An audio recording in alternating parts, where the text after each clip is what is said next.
Guys, welcome to my channel Srinjita Dutta. আজকে অনেক বেজে গেছে, তারপর আমি চান করলাম। তো আজকে 4টার সময় চান করেছি, মানে অনেক দেরিতেই চান করেছি। তো আবার দোকানে যাবো, তো গেট রেডি ওই তুমি শেয়ার করবো।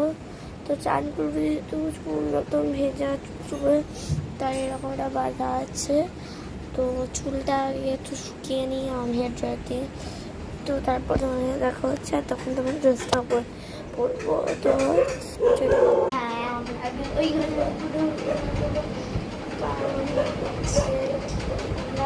ওই ঘর আমরা ডিজাইনে বেশি করে দিচ্ছি, আর ওই ঘরেই হচ্ছে তো এটা ঠিক আরেকটা আসতে পারে, না আসতেও পারে।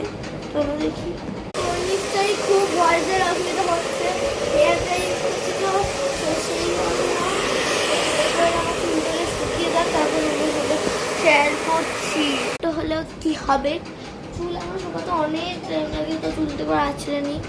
তো চুল আমার অনেকদিন আমি একটু পেছনে নিচ্ছি, কোনো ব্যাপার না। তো এবার আমি করব কি করব, আমি ড্রেস চেঞ্জটা করে আসি। তো বাই, রেডি হয়ে গেছি।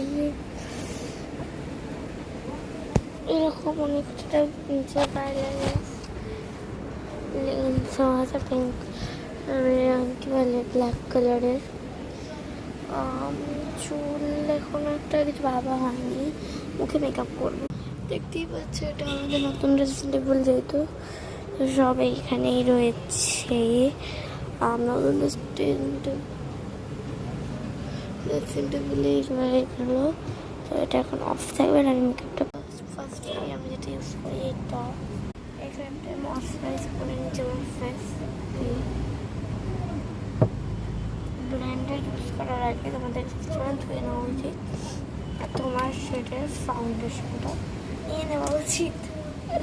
এই দুটো শেড মিলিয়ে এইটা একটা, আর এইটা একটা শেড মিলিয়ে সেটা ওটাই আমি ইউজ করি। এই মুখে এতটা ব্লেন্ড করার পরে আমার মনে পড়েছে যে আমাকে ভিডিও করতে হবে, একটু বেশি সাদা লাগছে বলে আমি একটা স্প্রে ইউজ করবো। ভুরুটা করতাম তখন একটা ভিডিও করা, ক্লিপ নেওয়া হয়নি আমার। এইবার আমি ফুল রেডি হয়ে গেছি, টিপ করবো, হয়ে যাবো।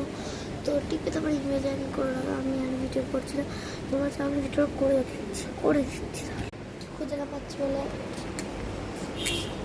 সেন্টাই নেই। সেন্ট ভর্তি করে নিচ্ছি, তোমাদের ফাইনাল লুকটা দেখো।